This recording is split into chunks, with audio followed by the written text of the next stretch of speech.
kungovhura chete kuvhura kuti rege ndende kana paFacebook kana kuti rege ndende kuTikTok unongona tuziso ukaona manje tuziso twatswinyirirwa kudai kutswinyirira kuita kutswinyirira tuziso ona as you can see pakutaurwa chirungu chekuti as you can see muri yeZimbabwe ndibatsirei ichi kusvika rini ungori munhu one anenge achingoti ndibatsirei ukapuhwa as we can see chii chacho chatenge chifana kuita as we can see chii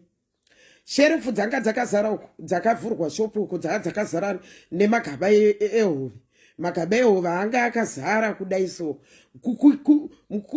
muchikutora magaba ehove muchikambura nenhingikiri muchikambura nemasipunu magaba ehove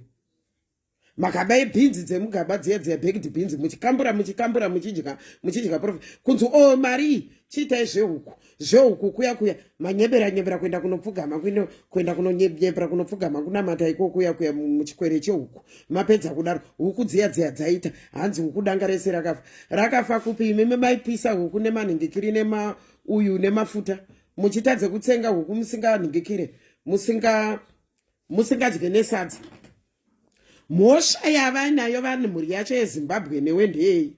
munhu imboshandisawo pfungwa kuti izvi zvandakuita izvi zvinaita here kana kuti chii shanda enda kubasa tsvaga chekuita husikuda itaita husikuda kungouya as you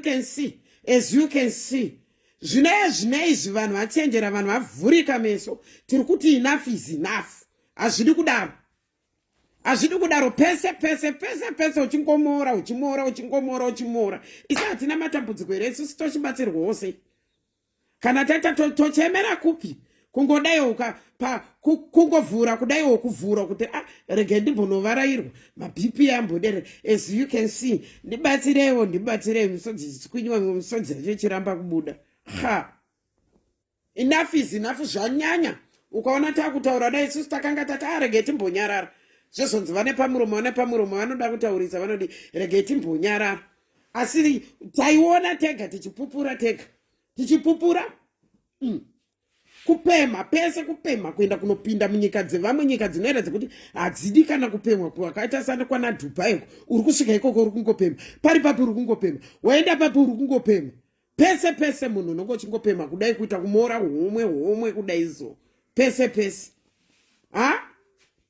wapuhwa zvirauro chiraura chiraurawo kwete kuti uda kuramba uchingobatirwa hove uchingopuhwa chirudzi ichocho